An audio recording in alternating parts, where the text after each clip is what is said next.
열왕기상 7장 13절로 22절까지의 말씀입니다.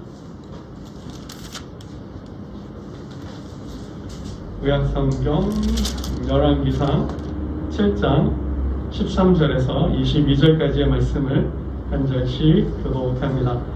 솔로몬 왕이 사람을 보내어 히람을 두로에서 데려오니 그는 낫달리 지파 가브의 아들이요 그의 아버지는 두로 사람이니 롯의 대장장이라. 이 히람은 모든 롯 일의 지혜와 총명과 재능을 구비한 자이더니 솔로몬 왕에게 와서 그 모든 공사를 하니라. 그가 높기둥 둘을 만들었으니 그 높이는 각각 18규빗이라 각각 12규빗 되는 줄을 둘을 말하며 또 롯을 녹여 부어서 기둥을 만들어 기둥 꼭대기에 부었으니 한쪽 머리의 높이도 5규빗이요 다른 쪽 머리의 높이도 5규빗이며 기둥 꼭대기에 있는 머리를 위하여 바둑판 모양으로 얽은 그물과 사슬 모양으로 따은 것을 만들었으니 이 머리에 7이요 저 머리에 7이라. 기둥을 이렇게 만들었고 또 두 줄 성녀를 한 그물 위에 둘러 만들어서 기둥 꼭대기에 있는 머리에 두르게 하였고 다른 기둥 머리에도 그렇게 하였으며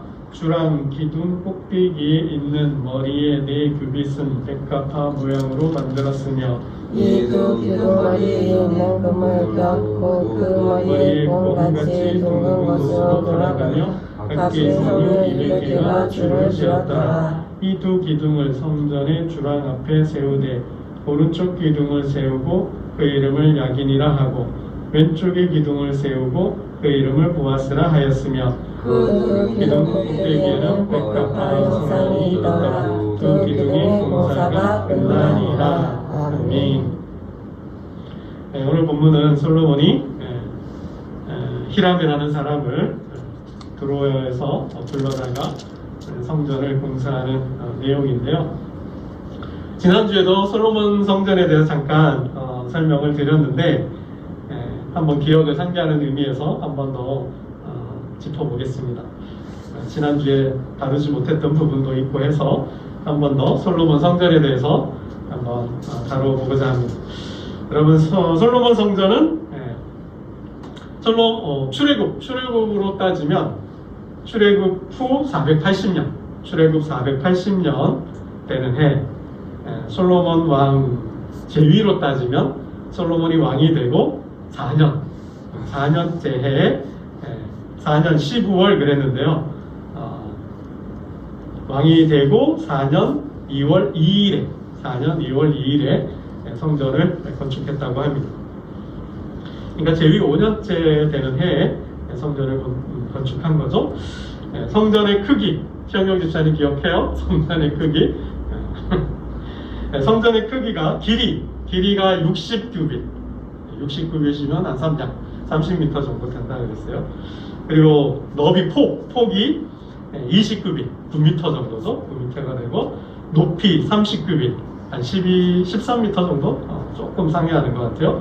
그러니까 이제 솔로몬이 지은 성전의 크기가 규모가 길이가 약 30m 정도, 너비가 9m, 높이가 한 13m 정도 되는 크기입니다. 그러면 이 성전의 설계는 누가 했을까요? 이 성전의 설계 누가 했다 그랬죠? 사울이 했어요? 솔로몬이 했어요? 다윗이 했다 그랬죠? 다윗이 했다 그랬습니다. 그러니까 하나님께 성전을 짓겠다 마음을 먹었고 성전을 짓기 위해서 하나님 말씀하셨잖아요. 너는 안 돼. No thank you. 마음만 받을게. 고마워. 이렇게 그랬죠. 왜요? 그 이유가 다윗이 피를 많이 흘려서 전쟁에 너무 많은 전쟁을 통해서 피를 많이 흘렸기 때문에 또 다윗이 성전을 건축할 수 있는 상황이 안 되었기 때문이죠. 그러나 대신 하나님께서 다윗 언약이라는 큰 축복을 주셨고 대신 내 아들에 가서 내 아들이 그 성전을 건축할 것이다. 그 아들이 누구예요? 솔로몬이었습니다. 내가 솔로몬 때 솔로몬이 아버지의 뜻 유업을 받아서 성전을 건축하게 됩니다. 이제 그 과정 얘기가 쭉 진행되고 있는데요. 성전 공사에 동원된 인력을 보면 어때요? 우리 5장에서 한번 봤죠? 다시 한번 찾아볼까요? 5장에 가보면 솔로몬이 성전을 짓는데 동원한 사람들의 숫자가 나와 있습니다. 거기 13절 말씀 한번 잠깐 볼까요? 13절입니다. 시작. 이에 솔로몬 왕이 온 이스라엘 가운데서 역군을 불러일으키니 그 역군의 수가 3만 명이라. 몇 명이에요? 3만 명이라 그랬어요. 이들을 두로에 보내서 에바돈에 보내서 101명을 배워오게 했습니다. 그러니까 이제 1만 명씩 3계조로 한 달씩 근무하게 했습니다. 그리고 이제 짐꾼 15절에 보면 솔로몬에게 또 짐꾼이 7만 명이요 그랬어요. 그리고 산에서 돌을 뜨는 자 속수가 8만 명이라고 했습니다. 그리고 이들의 관리 감독하는 감독자가 3,300명을 했습니다. 그러니까 이제 동원된 성전을 건축하는데 동원된 인력이 무려 몇만 명인 거예요. 15만, 18만, 한 20만 명 가까이 되는 거죠. 그러니까 어마어마한 공사였음을 우리가 볼 수 있습니다. 그리고 이 성전을 짓는데 들어간 건축 자재, 재료가 얼마였을까요? 이거 누가 준비했어요? 다윗이 준비했어요. 거의 대부분 다윗이 준비를 했는데 그 재료를 보면 다윗이 금 10만 달란트라고 해요. 10만 달란트, 은 100만 달란트, 녹과 철은 무게를 잴 수 없을 정도로 준비를 했다고 합니다. 다윗뿐만 아니라 그의 신하들도 온 백성이 이 성전 공사를 하는데 헌물을 했다 그럴까요? 예물을 드렸음을 볼 수 있습니다. 그럼 이 성전을 어디에 지었을까요? 지난주 이 말씀을 빼뜨렸어요. 솔로몬이 성전을 어디다 지었을까? 이것도 굉장히 중요해요. 성전을 누가 지었냐, 설계는 누가 했냐, 동원된 인력은, 크기는, 건축 재료는 얼마나 들어갔냐, 이런 것도 중요한데, 이보다 더 중요한 것은 어디다 지었느냐도, 어디에 건축했느냐도 중요합니다. 어디에 지었을까요? 어디다가요? 언제 한번 말씀드립니다. 오베데돔 가자마자. 그래도 어떻게 기억이 나시는가 본데요? 역대하로 잠깐 가볼게요. 역대하에 장소가 기록되어 있어요. 역대하 3장 1절에 보면 성전을 어디에 건축했는지 건축 장소를 소개하고 있어요. 저거는 한번 밑줄 쫙 듣는 의미에서 눈으로 확인해보는 의미에서 찾아보면 좋겠습니다. 역대하 3장 1절을 다 같이 한번 읽어봅니다. 시작. 솔로몬이 예루살렘 모리아 산에 여호와의 전 건축하기를 시작하니 그것은 전에 여호와께서 그의 아버지 다윗에게 나타나신 곳이요 여부스 사람 오르난의 타작마당에 다윗이 정한 곳이라. 기억력이 대단해요. 어디예요? 모리아산에 성전을 건축했다고 합니다. 근데 이 모리아산, 여기가 어떤 곳이에요? 아버지 다윗 때 하나님께서 나타나신 곳이라 그랬어요. 다윗이 죄를 지었잖아요. 그죠? 노년에 어떤 죄를 지었어요? 밧세바를 범한 죄도 있지만 또 그만큼 큰 죄를 또 지었어요. 뭐요? 인구 조사하자. 하지 말라 그랬는데 순간 교만해져서 자기를 과시하려고 자기의 공적을 세상에 드높이려고 인구를 조사하죠. 그 벌로서 재앙을 맞죠. 전염병이 돌아서 많은 백성들이 죽었습니다. 그때 다윗은 하나님 앞에 회개했고 하나님 그 회개를 받으시고 재앙을 거두셨어요.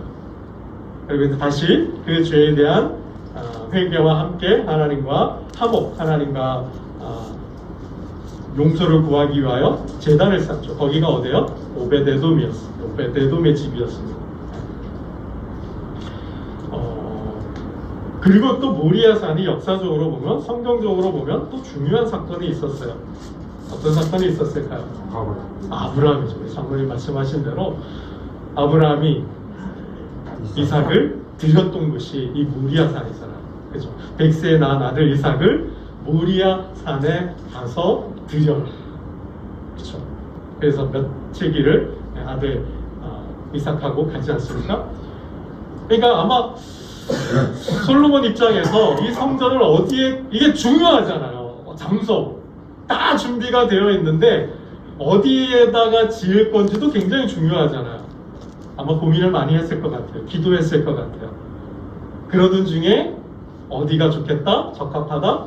하나님께서, 그러니까 이건 뭐예요? 다 거룩한 곳이잖아요. 아버지 때 하나님이 현현하시기도 했고, 또 역사적으로도 하나님께서 임하셨던, 정말 복을 주셨던 그러한 곳이기도 하죠. 그러니까 굉장히 상징적인 영적인 의미가 있는 장소임을 우리가 알 수 있습니다.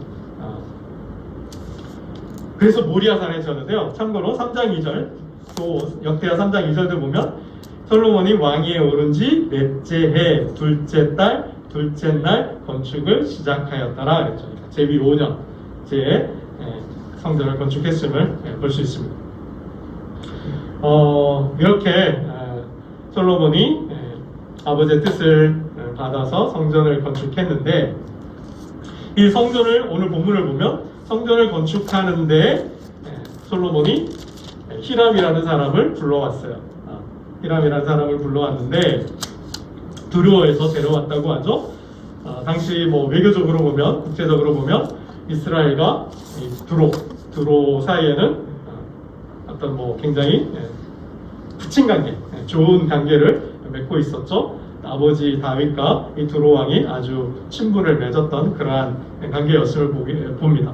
그래서 다윗도 축복해주고 칭찬해주고 성전을 건축한다 그러니까 내가 너를 도와줄게. 그죠? 성전에 들어가는 모든 제목도 주고 이렇게 또 히람도 보내줄게. 뭐 이렇게 된 거죠. 그래서 성전 두로에서 온 히람이 성전을 건축하게 되었다 하는 대목인데요. 여러분, 만약 이런 생각을 한번 해보면 어떨까 싶어요. 솔로몬이 성전을 건축했는데 성전 공사의 공을 따진다면 누구의 공이 가장 클까 하는 생각을 한번 전 해봅니다. 여러분 어떻게 생각하세요? 사람들은 따지기 좋아하잖아요. 그래서 자기를 드러내려고 하고 돋보이려고 하고 또 내 공이 가장 크다고 뭐 자랑도 한번 하려고 하잖아요. 그런 마음들이 있잖아요. 아무튼 본문은 그런 내용이 없지만 한번 우리가 생각해보면 누구의 공이 가장 클까? 다윗이 공이 클까요? 다윗이 공이, 그쵸, 다윗이 비전을 품고 준비를 했어요. 거기까지잖아요. 근데 그러면 만약 솔로몬이 아버지의 뜻을 바꾸어서 성전을 짓지 않고 더 강한 군대를 통해서 징기스칸처럼 알렉산더처럼 세계를 정복한다면, 틀어버린다면 또 안 되는 거잖아요. 누구의, 그러면 이게 그 성전 건축 과정을 잠깐 보면 다윗이 비전을 품고 준비했어요. 그죠? 모든 자료들을 준비했다 그랬어요. 그것을 진행한 것, 성전 공사를 진행한 것은 솔로몬이에요. 근데 실질적으로 성전 공사를 한 사람은 누구예요? 아까 봤던 것처럼 역군들이잖아요. 역군들, 직군과 석수와 역군들이 있고, 또 누가 있어요? 오늘 본문에 히람이라는 사람이 있잖아요. 이 히람이라는 사람이 보면 성전 앞에 있는 야긴과 보아스 두 기둥뿐만 아니라 성전 제사를 드리는데 모든 단과 바다라고 하는데 그게 뭐였어? 번제단과 함께 그 손을 씻는 데 있잖아요. 물두멍 했던 거. 그리고 성전의 집기들. 그러니까 모든 금과 은과 녹과 관련된 이 모든 일들을 누가 진행을 했냐면 히람이 진행을 했거든요. 역대 하에 보면 히람이라는, 한번 볼까요? 우리 오늘 본문에 히람이라는 사람을 소개하고 있는데 7장 14절입니다. 7장 14절 본문의 7장 14절 한번 읽어보겠습니다. 시작. 그는 납달리 지파 가부의 아들이요 그의 아버지는 두로 사람이니 노스의 대장장이라. 이 히람은 모든 논일의 지혜와 총명과 재능을 구비한 자이더니 솔로몬 왕에게 와서 그 모든 공사를 하리라. 그쵸? 논일의 노스의 대장장인데 논일의 지혜와 총명과 재능을 구비했다. 전문가라는 거죠.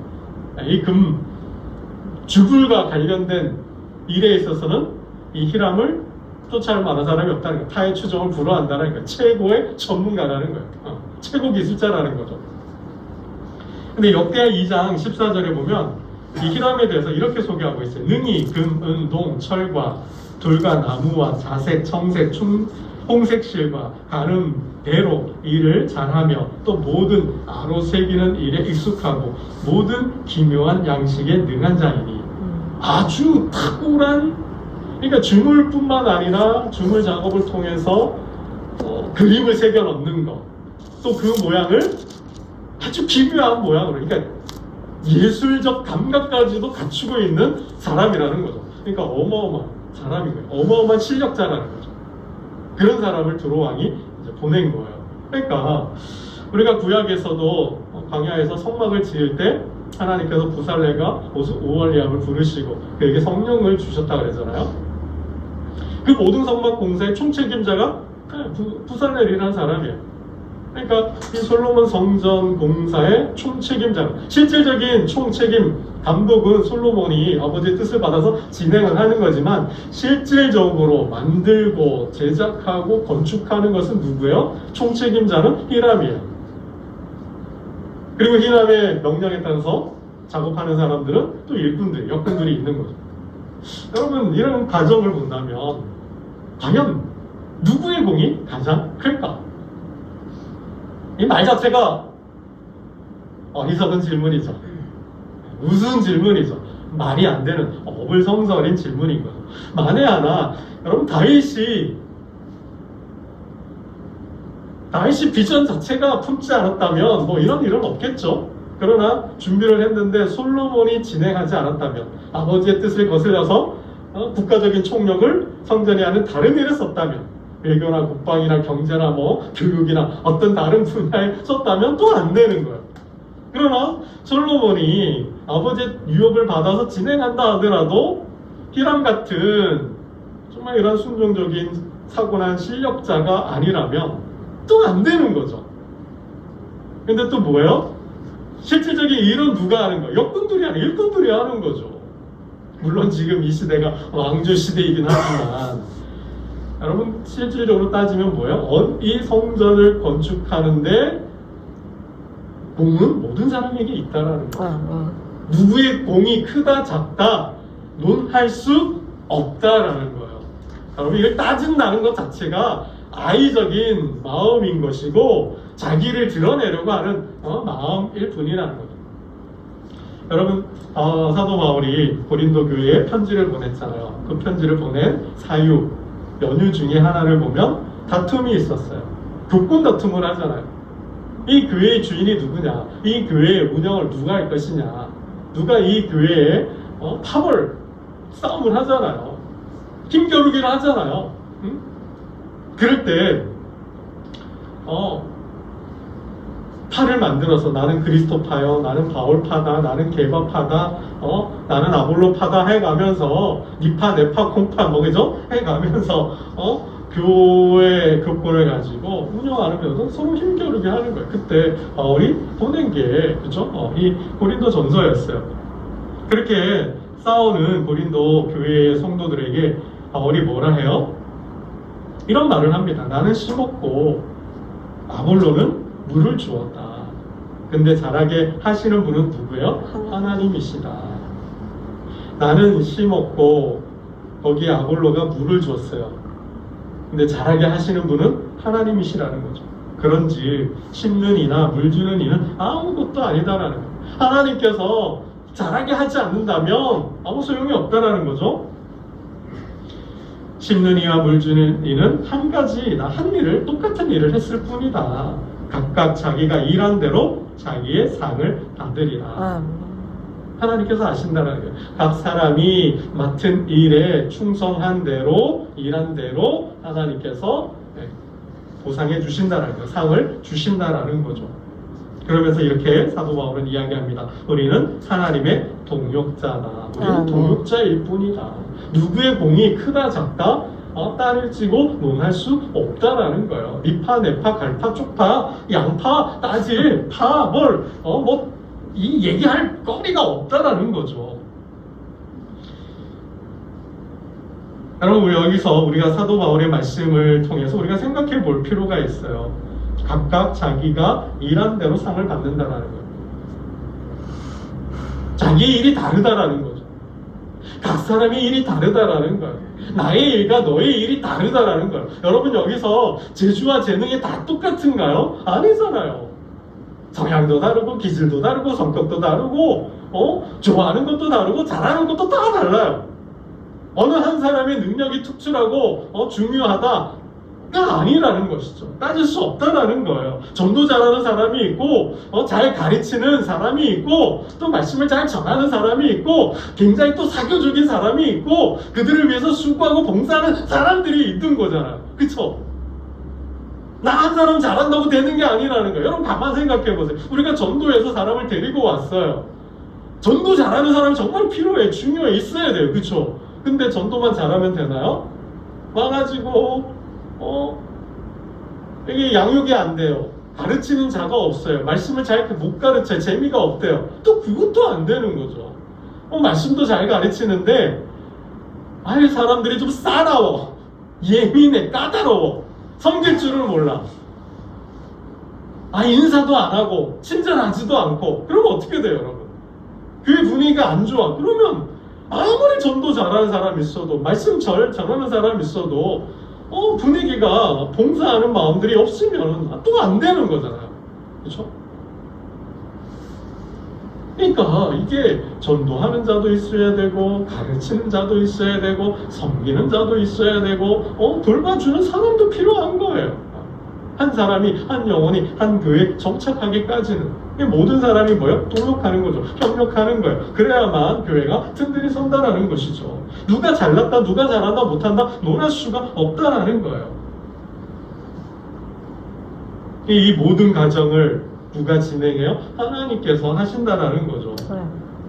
여러분, 솔로몬의 성전에 아무리 비전을 품고 진행을 하고 일꾼을 동원하고 모든 재료를 준비했다 하더라도 탁월한 이런과 같은 실력자를 데려왔다 하더라도 하나님께서 평화를 주지 않으면, 하나님께서 건강을 주지 않으면, 하나님께서 건축할 수 있는 상황과 환경과 여건을 허락하지 않는다면 어떻게 되는 거예요? 여호와께서 집을 세우지 않으면 설 수 없다라는 거죠.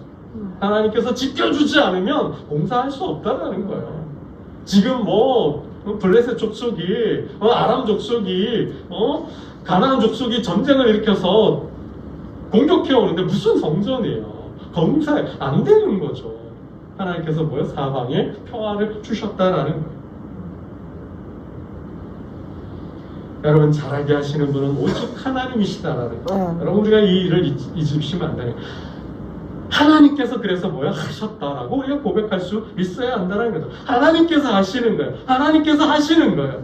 정말 그 일을 하도록 하나님께서 사람을 택하고 부르셨어요. 하나님께서 그 일을 하도록 재원을 주신 거예요. 하나님께서 그 일을 하도록 재주와 재능을, 기술을 주신 거예요. 아멘. 모든 어려움을 이겨내도 성령을 통하여서 그 성령 안에서 한 마음 한 뜻이 되어서 조직적으로 일사불란하게 일관되게 그 일을 하게 하셨다라는 거죠. 가장 중요한 게 뭐예요? 마음을 맞추는 일이잖아요. 마음을 맞추는 일이잖아요. 어느 누구 하나라도 마음이 틀어져서 수가 틀어져서 나 이 일 안 해 가버린다면 안 해버린다면 파업하면 어떻게 되는 거예요? 못하는 거예요. 여러분, 이게 중요한 거죠. 마음을 하나로 묶는 게 굉장히 중요한 거예요. 그래서 하나님의 일은 누가요? 하나님이 주도하는 거예요. 어떻게? 성령을 통하여서. 그래서 모든 영광은 누구에게? 하나님께. 모든 영광은 하나님께. 그 과정에서 어느 누구라도 사울왕처럼 자기의 이름을 드러내려고 한다면 그 명예의 욕심과 그 인기의 욕심과 그 권력의 욕심을 부려서 자기를 드러내려고 하는 순간 어떻게 해요? 모든 협력과 주직은 파괴가 되는 거죠. 여러분, 솔로몬이 성전을 세우고 그 앞에 야긴과 보아스라는 두 기둥을 세웠어요. 우리 21절 말씀을 함께 보겠습니다. 21절입니다. 21절 함께 봅니다. 시작. 이 두 기둥을 성전의 중앙 앞에 세우되 오른쪽 기둥을 세우고 그 이름을 야긴이라 하고 왼쪽의 기둥을 세우고 그 이름을 보아스라 하였으며, 본문에는 야긴과 보아스라는 이름의 뜻을 적어놓진 않았어요. 그러나 이렇게 각주 표시가 되어 있죠. 각주 표시가 되어 있는데 제 성경에 보면 저가 세우리라, 즉 하나님께서 세우신다. 보아스는 무슨 뜻이에요? 그에게 능력이 있다, 그 안에 능력이 있다 라는 뜻이랍니다. 결국 야긴과 이 보아스 두 기둥의 의미가 뭐예요? 하나님께서 이 성전을 세우셨다라는 거예요. 하나님께서 이 하나님의 능력으로 이 성전에 뭐야? 하나님이 임하시고 하나님의 능력이 하나님 함께 하신다라는 거죠. 하나님께서 세우셨고 이 성전에 하나님이 계시고 하나님께서 이 성전을 지키고 보호하신다라는 거죠. 그거를 말씀하고 있는 거죠. 그걸 말씀하고 있는 거죠. 여러분, 이 성전을 짓는데 쓰임 받았다는 것이 중요한 거죠. 내가 그 성전 공사에 참여했다라는 것. 하나님께서 나를 택하셔서 부르셔서 내가 그 성전에 참여해서 내 이름이 공사에 하는데 들어갔다라는 것. 이게 내가 하나님께 쓰임 받았다라는 게 이게 중요한 거예요. 이게 영광이죠. 이거보다 더 큰 영광은 없다라는 거예요.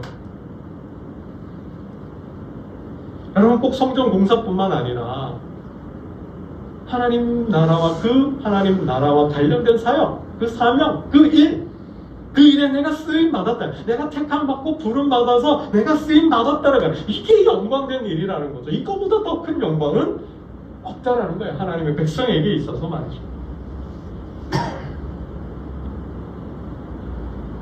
여러분, 재주와 재능은 누구의 것일까요? 하나님께서 오늘 히람을 보면 정말 노과 관련된 최고의 전문가라 그랬어요. 최고의 의사로 딴 최고의 전문의인 거죠. 이런 재주와 재능과 기술을 누가 주셨냐라는 거죠. 내가 열심히 갖고 닦고 훈련했으니까 쌓았으니까 내가 한평생 연구하면서 고민하면서 닦고 또 닦아서 내가 이만큼 왔다. 그러니 내가 잘해서 이 자리까지 왔다라는 걸까요? 아니라는 거죠. 아니라는 거예요. 모든 재주와 재능은 하나님께서 주셨다라는 거예요. 일할 능력을 주신 거죠. 일할 건강을 주시는 거예요. 여러분, 민수기 8장을 보면 하나님께서 이렇게 말씀하고 있어요. 그러나 내가 마음에 이르기를 내 능력과 내 손의 힘으로 내가 이 재물을 얻었다 말할 것이라. 내가 너희를 약속의 땅에 들여보내줄 거야. 그러면 너희가 짓지도 않은 성읍에서 집에서 살 거고 파지도 않은 우물을 먹을 것이고 너희가 기르지도 않은 가축들을 기르고 그 땅에서 평안하게 살 거야. 근데 이스라엘 백성들은 말한다는 거죠. 우리가 잘해서 우리의 힘으로 우리의 능으로 이렇게 했다라고 말할 거라는 거예요. 근데 하나님께서 그거를 알고 미리 말씀을 하시는 거예요. 내 여호와 하나님을 기억하라. 그가 내게 재물 얻을 능력을 주셨습니다. 너희가 그렇게 누리는 거, 너희가 가지고 있는 모든 것은 너희가 잘해서가 아니라 뭐요? 하나님께서 주셨다라는 거죠. 하나님께서 주셨다라는 거예요. 재물 얻을 능력을 주셨다라는 거죠. 그리고 신명기 28장에는 이렇게 말씀합니다. 여호와께서 너를 위하여 하늘의 아름다운 도구를 여시사 내 손으로 하는 모든 일에 복을 주시리니. 하나님께서 저와 여러분의 손으로 하는 일에 복을 주셨기 때문에 형통하다라는 거예요. 하나님께서 막혀있는 생의 모든 문들을 터줬기 때문에, 열어줬기 때문에, 눈의 본물을 터치듯이 터쳐줬기 때문에, 우리 앞에 있는 장애물을 거두어 것이고, 우리 앞에 있는 함정과 덫을 제거하여 주시고, 지뢰를 밟을까 염려해서 지뢰를 분해 해체해 주신 거죠. 그러니까 우리가 안전하게, 형통하게, 큰 어려움 없이 했다라는 거예요. 이 모든 것을 볼 수 있어야 한다는, 하나님 그 말씀하시는 거예요. 그리고 겨루어 경쟁에서 이기게 하시는 거예요. 그리고 겨루어서 경쟁에서 이길 수 있는 마음과 용기와 힘을 주시는 거고, 그리고 그 시간 동안 하나님께서 그 마음을 붙들어 주시고, 땀만 먹지 않도록, 딴 곳으로 가지 않도록, 자로나 우로나 치우치지 않도록 그 일을 전념할 수 있도록 모든 상황을 만들어주고, 그리고 그 일을 하게 하시는 거예요. 그래서 그 능력들을 얻게 됐다라는 거예요. 여러분, 그래서 출애굽기 36장 1절을 보면 광야의 성막을 지을 때 부살레가 오홀리압을 부르셨어요. 그리고 이렇게 말씀하셨어요. 마음이 지혜로운 사람 곧 여호와께서 지혜와 총명을 부으사 성소에 쓸 모든 일을 할 줄 알게 하신 자들, 할 줄 알게 하신 자들이라는 거예요.